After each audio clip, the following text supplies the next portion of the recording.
క్రీస్తునందు ప్రియమైన ప్రేమధార టీవీ వీక్షకులందరికీ మన ప్రభువైన యేసుక్రీస్తు మహిమగల నామంలో శుభములు తెలియజేస్తున్నాం. నేటి మన ధ్యాన భాగము అపోస్తుల కార్యములు 1వ అధ్యాయము 6 నుండి 26 వరకు ధ్యానించుకుంటాం. ఇందులో అత్యంత కీలకమైన మాట ఏమిటంటే, పరిశుద్ధాత్మ మీ మీదికి వచ్చినప్పుడు మీరు శక్తిని పొందుతారని ప్రభు వాగ్దానం చేశాడు. కాబట్టి భూదిగంతంల వరకు మీరు సాక్షులై ఉంటారని చెప్పాడు. ఇలా చెప్పి యేసు పరలోకానికి ఆరోహణుడయ్యాడు. అపోస్తులు ఆయన చుట్టూ నిలబడి ఆకాశంలోకి చూస్తున్నారు. తెల్లని దుస్తులు ధరించిన 2 వ్యక్తులు ఎందుకు అలా చూస్తున్నారని అడిగారు. యేసు ఒకరోజు తాను వెళ్ళిన విధంగానే తిరిగి వస్తాడని వారు అపోస్తులకు చెప్పారు. యూదా స్థానంలో మరో అపోస్తులు కావాలి. క్రీస్తు ఆరోహణమైన తర్వాత అపోస్తులు తిరిగి యెరూషలేముకు వెళ్ళారు. అక్కడ యేసుకు ద్రోహం చేసి తనను తాను చంపుకున్న ద్రోహి అయిన యూదా స్థానంలో అపోస్తులు మరొకరిని ప్రార్థనాపూర్వకంగా నియమించారు. బర్సబ్బా మత్తీయ మధ్య ఎంపిక జరిగింది. అపోస్తులు చీట్లు వేసిన తర్వాత మత్తీయ ఎన్నుకోబడ్డాడు. ఇక మరిన్ని వివరాలు నేటి సందేశంలో శ్రద్ధగా తెలుసుకుందామా? ప్రియ సోదరీ సోదరులారా, మీ బైబిళ్ళు తెరవండి. ఈరోజు మన పాఠం అపోస్తలుల కార్యముల గ్రంథం 1వ అధ్యాయం 6వ వచనం నుండి 26వ వచనం వరకు. సావధానంగా వినండి. వారు కూడి వచ్చినప్పుడు ఆయనను అడిగారు, ప్రభువా, ఈ కాలమందు ఇశ్రాయేలునకు మరల రాజ్యమును అనుగ్రహిస్తావా? ఆయన అన్నాడు, కాలములను సమయములను తండ్రి తన స్వాధీనమందు ఉంచుకొని ఉన్నాడు. వాటిని తెలుసుకొనడము మీ పని కాదు. అయినా పరిశుద్ధాత్మ మీ మీదికి వచ్చినప్పుడు మీరు శక్తి నొందుతారు గనుక మీరు యెరూషలేములో యూదయ్య సమరయ్య దేశములందంతటా భూదిగంతాల వరకు నాకు సాక్షులై ఉంటారు. ఈ మాటలు చెప్పి వారు చూస్తూ ఉండగా ఆయన ఆరోహణమయ్యాడు. అప్పుడు వారి కన్నులకు కనపడకుండా ఒక మేఘము ఆయనను తీసుకొని పోయింది. ఆయన వెళుతూ ఉండగా వారు ఆకాశము వైపు తేరి చూస్తూ ఉన్నారు. ఇదిగో, తెల్లని వస్త్రములు ధరించుకున్న 2 మనుష్యులు వారి వద్ద నిలిచి వారితో అన్నారు, గలిలయ మనుష్యులారా, మీరెందుకు నిలిచి ఆకాశము వైపు చూస్తున్నారు? మీ వద్ద నుండి పరలోకమునకు చేర్చుకొనబడిన ఈ యేసే ఏ రీతిగా పరలోకానికి వెళ్ళడము మీరు చూచారో ఆ రీతిగానే ఆయన తిరిగి వస్తాడు. శ్రోతలు వింటున్నారా? శిష్యులు అడిగిన ప్రశ్న ఎలాంటిది? అందులో ఏమైనా పొరపాటుందా? వారు మంచి ప్రశ్న అడిగారు. ప్రభువు దానికి చక్కని జవాబిచ్చాడు. శిష్యులు అడిగిన ప్రశ్న సరైంది. ఈ ప్రశ్న అడిగినందుకు ప్రభువు వారిని కోప్పడలేదు. వారిని అవివేకులని ప్రభువు గద్దించలేదు. వారు పాత నిబంధన నేపథ్యంలో ఆలోచిస్తున్నారు. మెస్సియా వస్తాడని వారు కనిపెడుతున్నారు. ఈ లోకంలో తన రాజ్యం స్థాపించడానికి వస్తాడని ఎదురుచూచారు. అది వారి మహానిరీక్షణ. ఈరోజు వరకు కూడా వారికి అదే నిరీక్షణ ఉంది. వారే కాదు, మనము కూడా నమ్ముతున్నాము. ఈ భూగోళంలో దేవుని పని ఇంకా అయిపోలేదు. ఈ భూగోళాన్ని ఆ పళాన తుడిచేయడు దేవుడు. ఈ భూమిని గురించిన నిత్య సంకల్పం దేవునికి ఉంది. యూదులు ఆ రోజుల్లో దేవుని రాజ్యం అంటూ ఎక్కువ మాట్లాడారు. దావీదు గుడారాన్ని మెస్సియా వచ్చి పునరుద్ధరణ చేస్తాడు అంటూ చెప్పుకునేవారు. యేసు ప్రభు పునరుత్థానుడై 40 రోజులు తన శిష్యులకు కనపడుతూ దేవుని రాజ్యాన్ని గురించిన అనేక సంగతులు వారితో విపులంగా మాట్లాడాడు. వారడిగిన ప్రశ్నలకు జవాబుగా ప్రభు అన్నాడు, తండ్రి చేతుల్లో కాలగతులున్నాయి. వాటిని తెలుసుకోవడం మీ పని కాదు. ఇశ్రాయేలుకు రాజ్యం అప్పగించేదెప్పుడు అంటారా? ఆ సంగతి ఇప్పుడు మీరడగకూడదు, నేను చెప్పకూడదు, చెప్పను. రాజ్యస్థాపనకు ముందు సంఘ కార్యక్రమం ఉంది. తన నామమున అన్యజనులలో నుండి తన వారిని సమకూర్చే కార్యక్రమం ఉంది. అపొస్తల కార్యములు 15వ అధ్యాయంలో యెరూషలేములో యేసు శిష్యులు సమావేశమయ్యారు. అప్పుడు యాకోబు అనే జేమ్స్ ఏమన్నాడో 14 నుండి 18వ వచనం వరకు చెప్పబడింది. అన్యజనులలో నుండి దేవుడు తన నామము కొరకు ఒక జనమును ఏర్పరచుకోవడానికి వారిని ఏలాగు కటాక్షించాడో సిమెయోను వివరించి ఉన్నాడు. అందుకు ప్రవక్తల వాక్యములు సరిపడి ఉన్నాయి.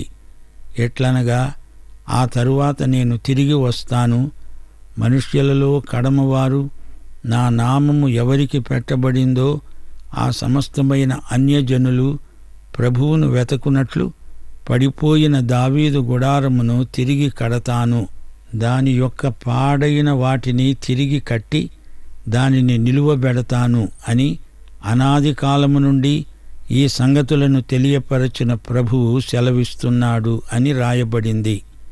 సోదరీ సోదరులారా, వింటున్నారా? దేవుడు ఈ రోజున చేస్తున్న పని ఇదే. అన్యజనులలో నుండి తన సంఘమును సమకూరుస్తున్నాడు. క్రీస్తును నమ్మేవారెవరో వారే ఆయన బిడ్డలు. వారి సమీకరణమే సంఘం. పరిశుద్ధాత్మ అన్యజనులలో నుండి సేకరించిన వారిని క్రీస్తు శరీరంలోకి తెస్తున్నాడు. విశ్వాసులందరూ కలిసి క్రీస్తు శరీరమవుతున్నారు. ఇదే దేవుని ప్రియ సంఘం. యేసు శరీరంలోకి బాప్తిస్మమిచ్చేవాడు పరిశుద్ధాత్మ. ఇశ్రాయేలుకు రాజ్యమివ్వడమా? ఆ ప్రశ్న ఇప్పుడు అడగవద్దు అన్నాడు ప్రభు. యేసు త్వరలోనే వస్తాడు నిజమే, కాని ఎప్పుడొస్తాడో తెలియదు. సమయములు కాలములు తండ్రి చేతిలో ఉన్నాయి. విశ్వాసంలో బలపడాలంటే కేవలం ప్రవచన పరిశోధన మాత్రం చాలదు. మరి ఇప్పుడు మనమేం చేయాలి? పరిశుద్ధాత్మ మీ మీదికి వస్తే మీరు శక్తి నొందిన వారై భూదిగంతాల వరకు ఆయనకు సాక్షులై ఉంటారు. 8వ వచనం. ఇది వ్యక్తిగతమైన ఆజ్ఞ, మహా ఆజ్ఞ. ప్రతి విశ్వాసికి ఈ ఆజ్ఞ ఇవ్వబడింది. సంఘం ఇంకా ఉనికిలోకి రాకముందే ఈ ఆజ్ఞ శిష్యులకు ఇవ్వబడింది. కాలాలు, సమయాలు, ప్రవచనాలు అంటూ చర్చలు చేస్తూ తర్జన భర్జనలతో కాలయాపన చేయటం కాదు. ఇది ఆత్యయిక పరిస్థితి. భూదిగంతాల వరకు సువార్త ప్రసరించాలి. ఈ విశ్వవ్యాప్త ఉద్యమంలో అందరికీ, ప్రతి ఒక్క విశ్వాసికి భాగముంది. దేవుని వాక్యం భూదిగంతాల వరకు వెళ్ళాలి. సువార్తను భూదిగంతాల వరకు తీసుకువెళ్ళే సాక్షులు కావాలి. పరిశుద్ధాత్మ శక్తితో వెళ్ళాలి, పంపాలి. ఈ ఆజ్ఞ అలనాటి అపొస్తలులకే కాదు, నీకు నాకు కూడా. ఆత్మలు రక్షించబడాలి. అదే ప్రభువు నీకు నాకు చెబుతున్న మాట, ఇస్తున్న ఆజ్ఞ. శక్తి పరిశుద్ధాత్మలో ఉంది. పరిశుద్ధాత్మ నిన్ను కదిలిస్తాడు, నడిపిస్తాడు, పరిగెత్తిస్తాడు. భూదిగంతాల వరకు నిన్ను సాక్షిగా చేస్తాడు. మనం యేసుకు సాక్షులం. యేసే కేంద్రాకర్షణ. యెరూషలేము అంటే మనమున్న స్థలం, యూదయ అంటే మన సమాజం, మన ప్రాంతం, మన పరిసరాలు.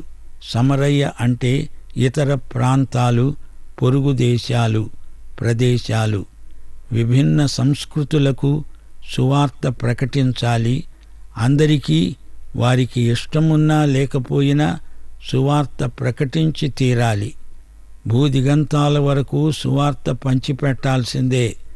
నీవు ప్రభువును ప్రేమిస్తే ఆయన ఆజ్ఞను శిరసావహిస్తావు. యేసు ఇచ్చిన ఈ ఆజ్ఞ వ్యక్తిగతమైనది. ప్రియ సోదరుడా, సోదరి, నీవు ప్రభువుకు నమ్మకమైన సాక్షివా? సరే, యేసు ఆరోహణ సన్నివేశం చూడండి. అది ఎంతో గంభీరమైనది. యేసు ప్రభు పరలోకానికి ఆరోహణమై వెళ్ళిపోతున్నాడు. మేఘం ఆయనను అలా ఎత్తుకుపోయింది. అంతరిక్ష యాత్రను మించినది. ఆ మేఘం ఎలాంటిది? అది షకీనా మహిమ మేఘం. యోహాను సువార్త 17వ అధ్యాయం 5వ వచనంలో యేసు ప్రార్థిస్తూ అన్నాడు, లోకము పుట్టక మునుపు నీ వద్ద నాకు ఏ మహిమ ఉండేదో ఆ మహిమతో ఇప్పుడు నన్ను నీ వద్ద మహిమపరచు. యేసు ఒక శిశువుగా పుట్టినప్పుడు పొత్తిగుడ్డలలో చుట్టబడ్డాడు. ఆయన ఆరోహణమవుతున్నప్పుడు మహిమ మేఘముతో ఆవరించబడ్డాడు. పరలోకమందున్న తండ్రి కుడిపార్శ్వానికి హెచ్చించబడ్డాడు. 2 దేవదూతలు వారికి కనపడి అన్నారు, మీరెందుకలా మోరలు పైకెత్తి చూస్తారు? ఆయన మహిమలోకి ఎక్కి వెడుతున్నాడు. అయితే ఆయన తిరిగి వస్తాడు. ఎక్కడి నుండి వెడుతున్నాడో అక్కడికే తిరిగి వస్తాడు. జకర్యా 14వ అధ్యాయం 4వ వచనం, ఆ దినమున యెరూషలేము ఎదుట తూర్పు తట్టున ఉన్న ఆలివు కొండ మీద ఆయన పాదములుంచగా, ఆలివు కొండ తూర్పు తట్టునకు పడమటి తట్టునకు నడిమికి విడిపోయి సగము కొండ ఉత్తరపు తట్టునకు సగము కొండ దక్షిణపు తట్టునకు జరుగుతుంది. గనుక విశాలమైన లోయ ఒకటి ఏర్పడుతుంది. అవును, ఆయన ఎక్కడి నుండి ఆరోహణమై వెళ్ళాడో సరిగ్గా అదే స్థలానికి మహిమతో తిరిగి వస్తాడు. మీరు వెళ్ళి ఆయన చెప్పినట్లు చెయ్యండి. ఇది దేవదూతల సందేశం. వారు ఆత్మ కోసం కనిపెట్టాలి. 12వ వచనం నుండి 14వ వచనం వరకు. అప్పుడు వారు ఆలివు వనమనబడిన కొండ నుండి యెరూషలేమునకు తిరిగి వెళ్ళారు. ఆ కొండ విశ్రాంతి దినమున నడవదగినంత సమీపముగా ఉన్నది. వారు పట్టణములో ప్రవేశించి తాము బస చేస్తూ ఉన్న మేడగదిలోకి ఎక్కి వెళ్ళారు. వారెవరనగా పేతురు, యోహాను, యాకోబు, అంద్రెయ, ఫిలిప్పు, తోమా, బర్తొలొమయి, మత్తయి, అల్ఫయు కుమారుడైన యాకోబు, జలోతే అనబడిన సీమోను, యాకోబు కుమారుడైన యూదా. వీరందరూ, వీరితో కూడా కొందరు స్త్రీలు, యేసు తల్లి అయిన మరియా, ఆయన సహోదరులు ఏకమనస్సుతో ఎడతెగక ప్రార్థన చేస్తున్నారు. జీవిత నావా నడుపుము దేవా, నావయధికారివి కావా, నావయధికారివి కావా. జీవిత నావా నడుపుము దేవా, నావయధికారివి కావా, నావయధికారివి కావా.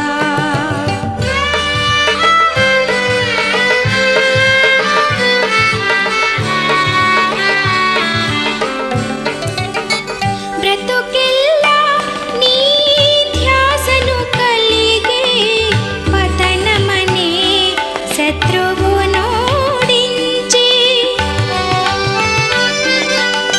బ్రతుకెల్లా నీ ధ్యాసను కలిగి పతనమనే శత్రువునోడించి, లతను బోలి నీవాధారముగన్, లతను బోలి నీవాధారముగన్, ఋతువులెల్ల ఫలించెదా నే, ఋతువులెల్ల ఫలించెదా. జీవిత నావా నడుపుము దేవా, నావయధికారివి కావా, నావయధికారివి కావా.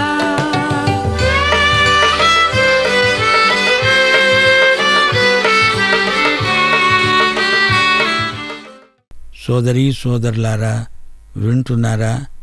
విశ్రాంతి దినాన నడవదగినంత దూరం అంటే ఎంత దూరం అనుకుంటున్నారు? 1.5 కిలోమీటర్ల దూరం అంతే. సబ్బాతు నాడు ఎక్కువ దూరం నడవకూడదు. పండగ సమయాలలో దేవాలయానికి దగ్గరగా ఉండాలని ప్రయత్నిస్తారు.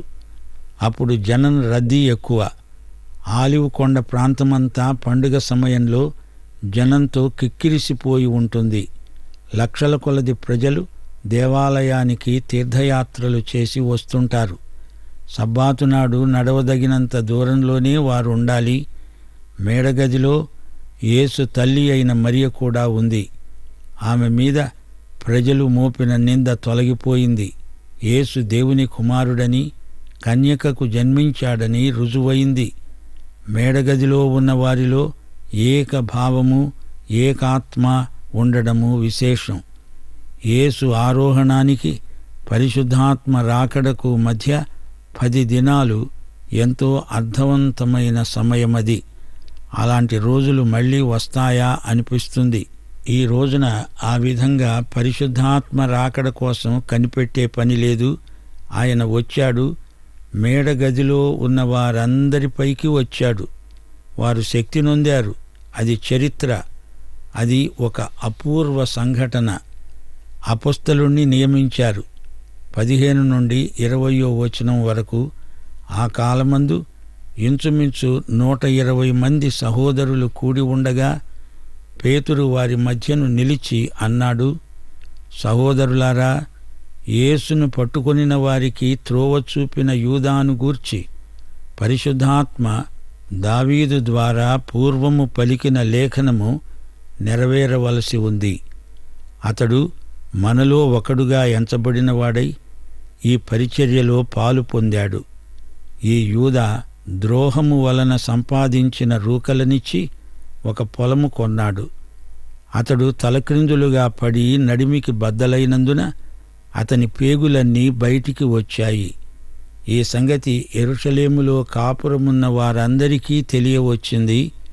గనుక వారి భాషలో ఆ పొలము అకెల్దమ అనబడింది. దానికి రక్తభూమి అని అర్థం. ఇందుకు ప్రమాణముగా అతని ఇల్లు పాడైపోవునుగాక, దానిలో ఎవడూ కాపురముండకపోవునుగాక, అతని ఉద్యోగము వేరొకడు తీసుకొనుగాక అని కీర్తనల గ్రంథములో రాయబడి ఉన్నది. ప్రియశ్రోతలు వింటున్నారా? పేతురు మాట్లాడుతున్నాడు. ఇంకా పరిశుద్ధాత్మ రాలేదు. పెంతెకోస్తు ఇంకా వచ్చి ఉండలేదు. పేతురుకు పరిశుద్ధాత్మ నింపుదల కావాలి. ఆ మాటకొస్తే నీకు నాకు అందరికీ కావాలి. యూదాను గురించి పేతురు మాట్లాడుతున్నాడు. ఈ సందర్భంలో మత్తయి సువార్త 27వ అధ్యాయం 5వ వచనాన్ని మనం జ్ఞాపకం చేసుకోవాలి.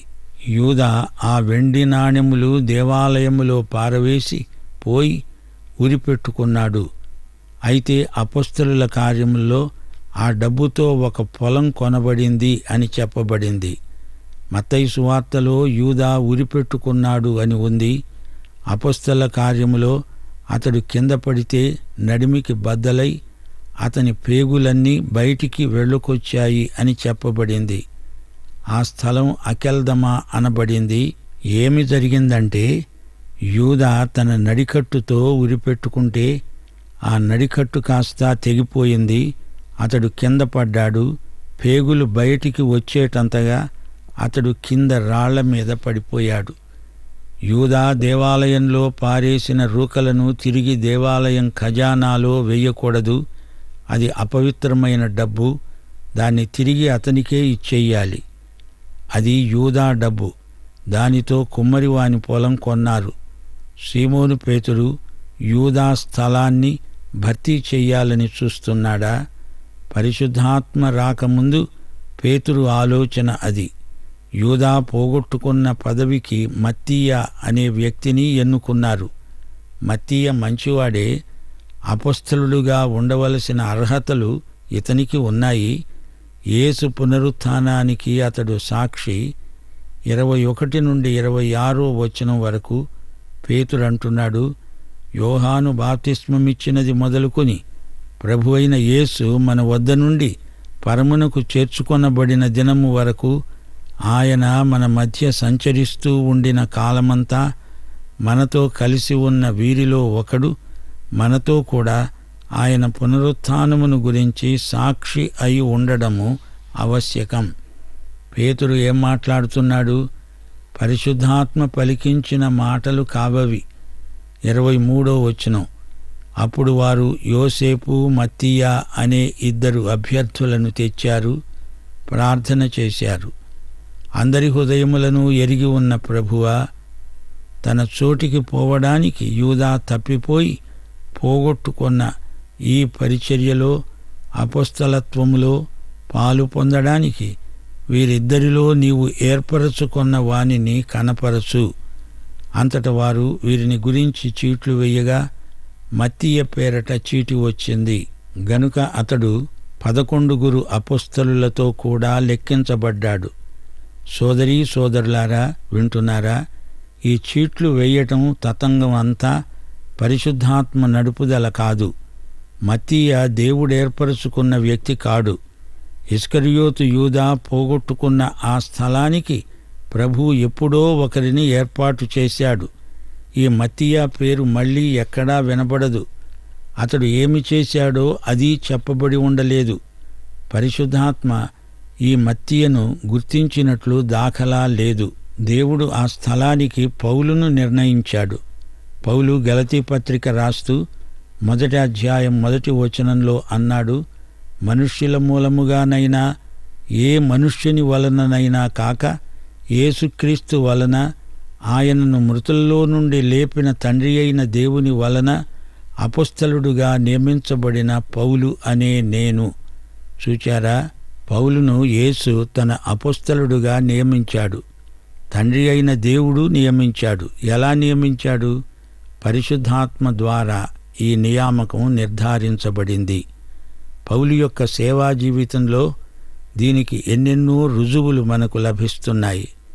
సోదరీ సోదరులారా, అపొస్తలుల కార్యములు 1వ అధ్యాయం 4 సువార్తలను ఒకచోటికి తెస్తోంది. మత్తయి సువార్త యేసు పునరుత్థానంతో ముగిసింది. మార్కు సువార్త యేసు ఆరోహణంతో ముగిసింది. లూకా సువార్త పరిశుద్ధాత్మ వాగ్దానంతో ముగిసింది. యోహాను సువార్త యేసు 2వ రాకడ వాగ్దానంతో ముగిసింది. ఆ తరువాతి సంఘటనల క్రమం అపొస్తలుల కార్యములు 1వ అధ్యాయంలో ప్రారంభమైంది. 4 సువార్తలు ఒకటై అపొస్తలుల కార్యముల్లోకి ప్రవహించాయి. అపొస్తలుల కార్యములు 1వ అధ్యాయంలో యేసు పునరుత్థానం, ఆరోహణం, పరిశుద్ధాత్మను గురించిన వాగ్దానం, యేసు పరలోకానికి ఎక్కిపోవడం, ఆయన 2వ రాకడ వాగ్దానం అన్నీ పేర్కొనబడడం విశేషం. పరిశుద్ధాత్మ రాకముందే పేతురు తొందరపడి అపొస్తలుల నియామకాన్ని గురించి మాట్లాడాడు. ఆ తరువాత పేతురే పౌలును గురించి ఏమన్నాడు? మన ప్రియ సహోదరుడైన పౌలు తనకు అనుగ్రహించబడిన జ్ఞానము చొప్పున రాశాడు. వీటిని గూర్చి తన పత్రికలన్నిటిలో బోధిస్తున్నాడు. అయితే వాటిలో కొన్ని సంగతులు గ్రహించడానికి చాలా కష్టం. వీటిని విద్యావిహీనులు, అస్థిరులైన వారు తక్కిన లేఖనములను అపార్థము చేసినట్లే తమ స్వకీయ నాశనానికే అపార్థం చేస్తారు. పౌలు యొక్క సేవా జీవితంలో నాయకులకు ఎలాంటి లక్షణాలుండాలో మనం నేర్చుకోగలం. ఆయన ఎందరో యువకులను ప్రోత్సహించాడు. ఆధ్యాత్మిక విలువలనెరిగిన నాయకుడు పౌలు. ఫిలిప్పీ పత్రిక 3వ అధ్యాయం 8వ వచనం, నిశ్చయముగా నా ప్రభువైన యేసుక్రీస్తును గురించిన అతి శ్రేష్టమైన జ్ఞానము నిమిత్తమై సమస్తమును నష్టముగా ఎంచుకున్నాను. ఇది పౌలు సేవా సాక్ష్యం. పౌలు ఎంతో అంకిత భావంతో సేవ చేసిన నాయకుడు. దేవుడు తనకిచ్చిన దర్శనానికి విధేయుడు. 1 దినవృత్తాంతములు 16వ అధ్యాయం 24వ వచనంలో చెప్పబడిన హితవు అక్షరాలా పాటించిన అపొస్తలిక ప్రముఖుడు పౌలు. అన్యజనులలో ఆయన మహిమను ప్రచురించండి, సమస్త జనములలో ఆయన ఆశ్చర్య కార్యములు ప్రచురించండి. ఇస్కరియోతు యూదా దారి తప్పినందుచేత దేవుడు ఆ స్థలానికి పౌలును నిర్ణయించాడని ఆయన సాక్ష్యమే స్పష్టం చేస్తుంది. దేవునికి స్తోత్రం. యేసు ఒక శిశువుగా పుట్టినప్పుడు పొత్తిగుడ్డలలో చుట్టబడ్డాడు. ఆయన ఆరోహణమవుతున్నప్పుడు మహిమ మేఘము చేత ఆవరించబడ్డాడు. పరలోకమందున్న తండ్రి కుడిపార్శ్వానికి హెచ్చించబడ్డాడు. శ్రోతలు, అపొస్తలుల కార్యములు 1వ అధ్యాయం యూదా ఇస్కరియోతు వ్యక్తిత్వాన్ని ఉన్నది ఉన్నట్లు మనకు చూపింది. కొందరు అతని మీద సానుభూతి వలకబోస్తారు, కాని యూదా సరైన పశ్చాత్తాపాన్ని వెలిబుచ్చినవాడు కాడు.